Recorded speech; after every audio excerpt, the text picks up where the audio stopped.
दोस्तों, आज के पाठ में हम लोग वर्ण विचार के बारे में बात कर। तोता हूँ भाई तोता हूँ हरे। दोस्तों, आज के पाठ में हम लोग वर्ण विचार के बारे में बात करेंगे। दोस्तों, इस चित्र को देखिए, इसमें लड़की पढ़ती है। दोस्तों, इस वाक्य में बोलने के लिए हमें कुछ ध्वनियों तथा लिखने के लिए लिपि की आवश्यकता होती है। दोस्तों, आओ अब हम इस वाक्य के खंड करके इसे और अच्छे से समझें। जैसे लड़की पढ़ती है। दोस्तों, इस वाक्य में 3 पद हैं। लड़की ल जमा अ जमा ड़ जमा अ जमा क जमा ई। पढ़ती प जमा अ जमा ढ जमा अ जमा त जमा ई। है ह जमा ए। दोस्तों, ये वर्ण अथवा शब्द की छोटी से छोटी ध्वनियां हैं, अतः इनके टुकड़े नहीं किए जा सकते। दोस्तों, एक विशेष वाक्य में प्रयुक्त होने पर शब्द पद कहलाता है। अतः इससे यह समझ आता है कि वर्णों का व्यवस्थित समूह वर्णमाला कहलाता है। दोस्तों, हिंदी वर्णमाला में 52 वर्ण हैं। दोस्तों, अब हम कह सकते हैं कि वर्ण या अक्षर वह छोटी से छोटी ध्वनि है जिसके टुकड़े नहीं हो सकते। जैसे अ, आ, इ, ई, उ, क, ख, च, ट, प आदि। दोस्तों, आओ अब हम हिंदी वर्णमाला को देखें और इसे अच्छे से समझें। हिंदी वर्णमाला अ, आ, इ, ई, उ, ऊ, ऋ, ए, ऐ, ओ, औ, अंक, अह। कवर्ग क, ख, ग, घ, ड़। चवर्ग च, छ, ज, झ, य। टवर्ग ट, ठ, ड, ढ, ण, ड़, ढ। तवर्ग त, थ, द, ध, न।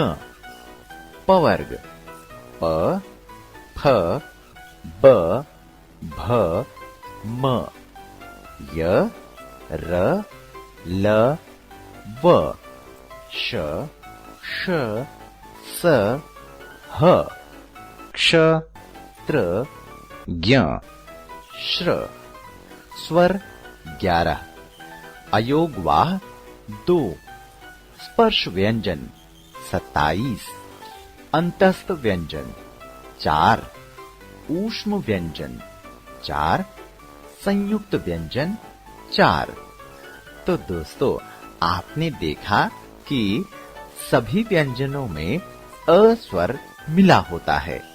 दोस्तों, व्यंजन को स्वर रहित करने के लिए उसके नीचे एक चिन्ह लगाया जाता है जिसे हलंत कहते हैं। जैसे क, ख, ग आदि।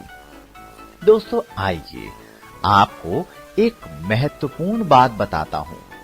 अंग्रेजी भाषा के कुछ शब्दों में उच्चारणगत शुद्धता लाने के लिए आ को भी स्वरों में सम्मिलित करने की मांग उठने लगी है। जैसे डॉक्टर, कॉलेज आदि। दोस्तों, क्या आप वर्ण के भेद से अवगत हैं? अगर नहीं तो आइए जानें। दोस्तों, वर्ण के 2 भेद हैं, एक स्वर और दूसरा व्यंजन। तो आइए सबसे पहले जानें स्वर के बारे में।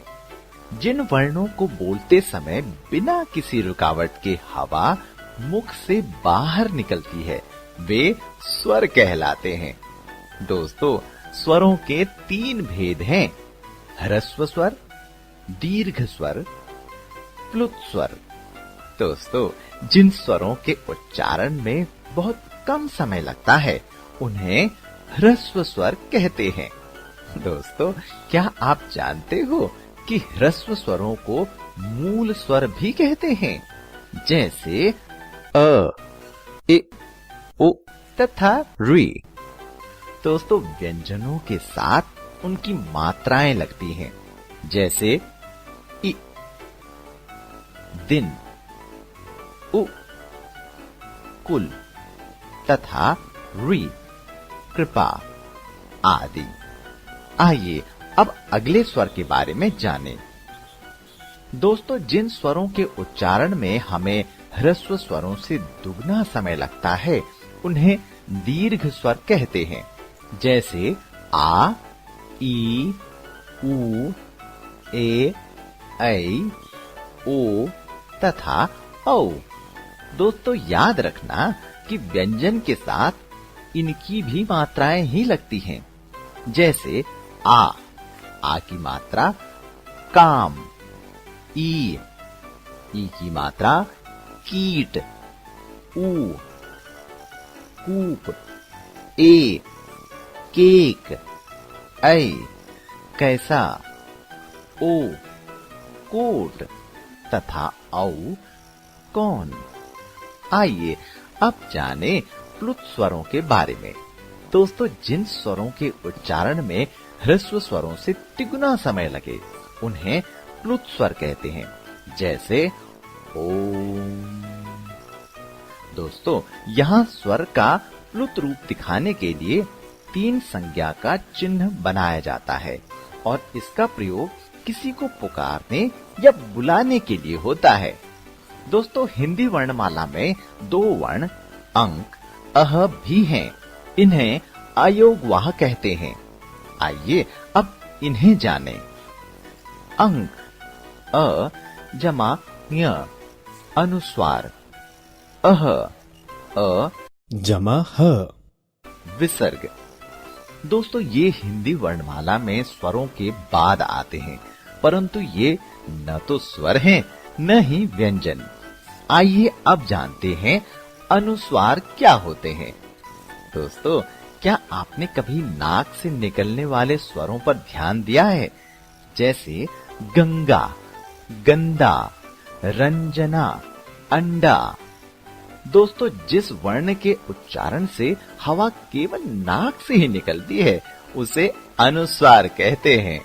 यह अपने से पहले शब्द के ऊपर बिंदी रूप में आता है और इसका उच्चारण स्पर्श व्यंजन के 5 वर्णों के अंतिम वर्ण के समान होता है। दोस्तों, अब जानते हैं कि अनुनासिक क्या होते हैं, जैसे चांद, मुंह। दोस्तों, जिन ध्वनियों के उच्चारण के समय हवा नाक और मुख दोनों से निकलती है उन ध्वनियों के लिए चंद्र बिंदु का प्रयोग होता है। बच्चों, नाक की सहायता से बोले जाने के कारण इन्हें अनुनासिक कहा जाता है।